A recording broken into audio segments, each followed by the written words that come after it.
sore semua,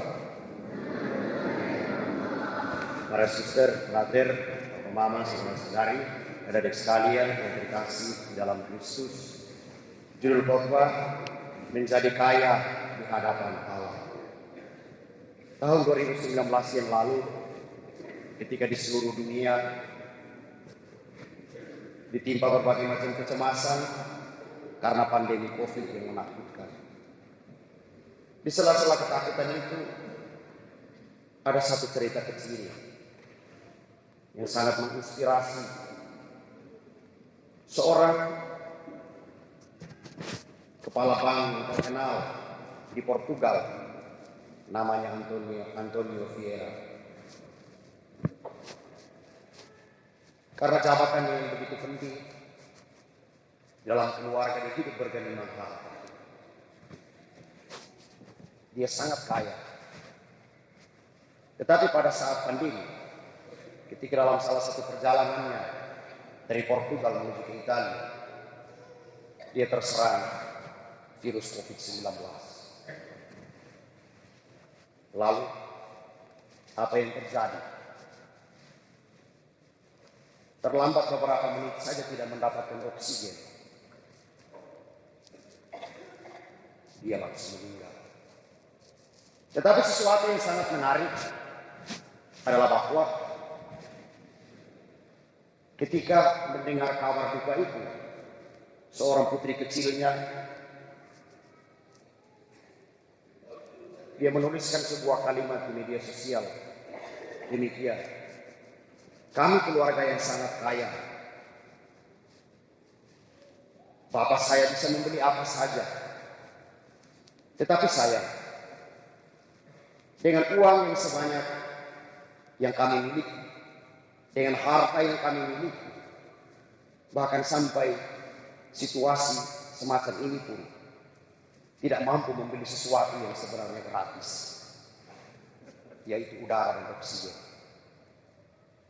Bapak, mama, saudara-saudari, umat Allah sekalian yang terkasih dalam Kristus, kisah kecil ini sesungguhnya mau menggambarkan kepada kita sesuatu yang ada pada diri kita, yang kita miliki di balik setiap usaha dan kerja keras kita manusia. Sebab apa? Setiap kita manusia, ketika kita berjuang bekerja keras untuk mendapatkan sesuatu, sudah pasti ada sebuah alasan. Alasan itu tidak lain adalah untuk satu kehidupan yang bahagia, untuk hidup yang mapan, untuk hidup yang paling tidak memiliki sesuatu yang bisa menjamin kehidupan seterusnya. Dan hal ini pula yang membuat diri kita seringkali lupa akan sesuatu yang sudah kita miliki, yang harus kita bawa sampai pada level yang lebih tinggi, yang melampaui satu kehidupan dunia, yaitu tidak lain di hadapan Allah. Maka kita pengkhotbah di dalam bacaan pertama tadi menggambarkan kepada kita secara jelas tentang apa yang kita perjuangkan di atas muka bumi ini. Di dalam setiap usaha, kerja keras, segala sesuatu hanyalah sebuah kesia-siaan.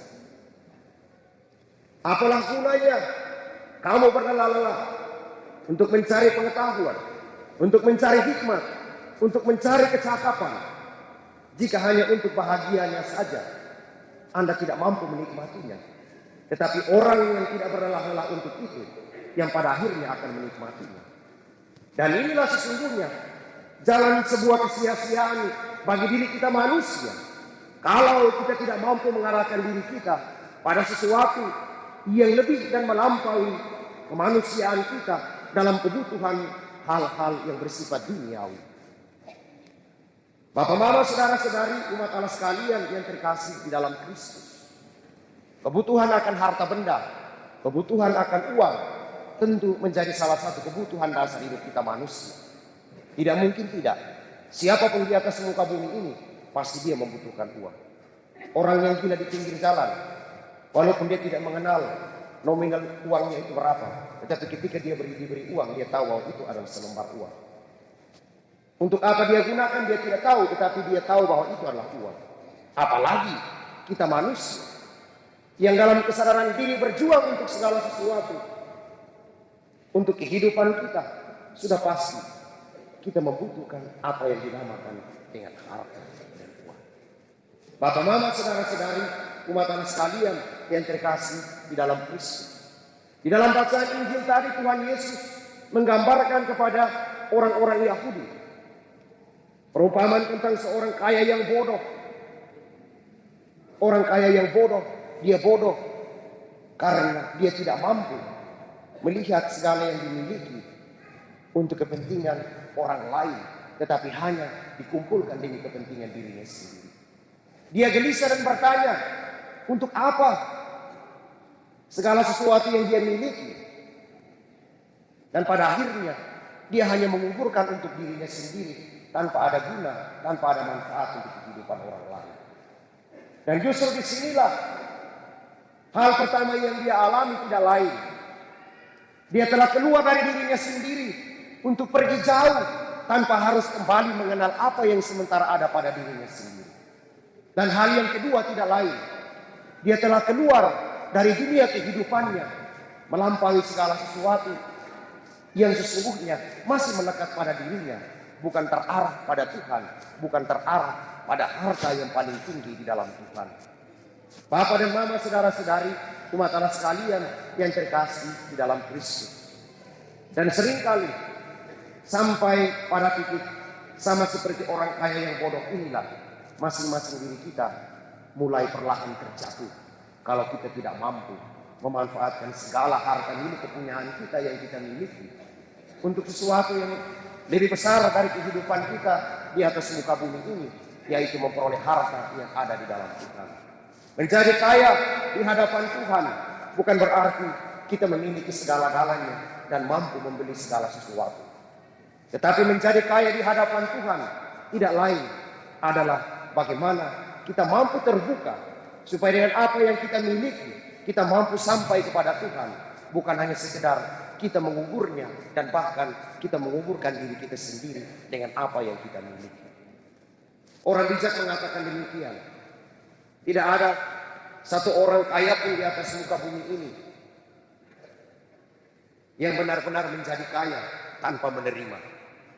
Dan tidak ada satu orang pun di atas muka bumi ini yang benar-benar miskin hanya dengan memberi. Itu artinya segala sesuatu yang kita miliki karena usaha dan pekerjaan kita. Tetapi segala sesuatu sudah disediakan untuk kita oleh Tuhan. Dan masing-masing kita akan ada porsinya. Di dalam kitab suci dibahasakan demikian. Untuk orang yang memiliki, kepadanya akan diberi. Tetapi untuk orang yang tidak memiliki, segala sesuatu yang ada padanya akan diambil. Dan inilah makna dari kelimpahan yang sesungguhnya kita terima dari Tuhan. Bukan sekedar harta kekayaan yang kita miliki yang mampu menjamin kehidupan kita sampai pada titik tertentu, sampai pada batas tertentu kehidupan kita manusia. Harta yang ada di dalam Tuhan tidak mampu habis dalam jangka waktu tertentu. Tetapi harta yang ada di dalam Tuhan tidak lain ada di dalam kelimpahan kasih-Nya yang akan menjamin kehidupan kita hari ini sampai selamanya kita kembali ke hadapan Tuhan. Satu ketika melihat seekor monyet di atas pohon, ada 3 angin. Angin topan, angin tornado, dan juga angin sepoi-sepoi. Mereka berdebat. Karena lihat ini monyet, mereka emosi. Naik pohon tidak pernah jatuh. Mereka 3 berdiskusi. Kira-kira siapa yang akan buat monyet ini jatuh? Mulailah dari angin topan. Angin topan mulai mengeluarkan semua kekuatan dan tenaganya. Meniup keras. Semakin keras bertiup, monyet makin kuat pegang pohon. Tidak sedikit pun dia tergoyah. Lalu angin topan pun menyerah. Sekarang giliran angin tornado. Angin tornado mengeluarkan seluruh kekuatannya, berputar-putar. Tetapi tidak sedikit pun monyet ini takut. dan terjatuh. Lalu angin tornado pun menyerah, tidak mampu. Ternyata monyet ini begitu kuat. Lalu tiba gilirannya angin sepoi-sepoi. Dia pergi tiup sedikit sah, dia ubun-ubun. 3 kali monyet mata mulai merah. Ke-4 kali monyet mata mulai tertutup. Ke-5 kali monyet tidak sadar diri. Ke-6 kali monyet jatuh di bawah pohon. Bapak dan Mama, saudara-saudari, umat Allah sekalian yang terkasih di dalam Kristus. Kita manusia seringkali dibentuk dengan berbagai macam tantangan dan pencobaan untuk kita menjadi kuat. Tetapi satu hal, seringkali kita terjatuh hanya karena kenikmatan. Kenikmatan yang kita peroleh dari apa yang kita miliki seringkali membuat diri kita terbuai dan bahkan tidak sadar diri, dan disitulah awal kejatuhan kita. Maka berjuanglah untuk segala sesuatu yang kita miliki untuk menjadi kaya di hadapan Tuhan, bukan untuk kita menghancurkan diri kita di hadapan Tuhan. Karena segala sesuatu yang ada di atas muka bumi ini diberikan Tuhan kepada kita masing-masing, supaya kita tahu bagaimana menggunakannya untuk kembali kepada Tuhan. Karena di dalam Kristus kita akan memperoleh segala sesuatu yang berlimpah sebagai harta yang tak akan pernah habis. Di dalam Kristus, di dalam kebangkitannya, kita telah dilahirkan sebagai manusia-manusia yang baru untuk memiliki segala sesuatu di dalam Dia. Maka satu pesan untuk kita sekalian pada kesempatan ini, jika air yang sedikit bisa menyelamatkanmu dari rasa haus, mengapa harus mencari air yang banyak kalau itu akan menenggelamkanmu? Milikilah rasa syukur dari setiap apa yang kita miliki. Bukan berjuang untuk memiliki kekayaan, tetapi pada akhirnya kita sendiri akan terkubur di balik apa yang kita miliki. Semoga Tuhan memberkati.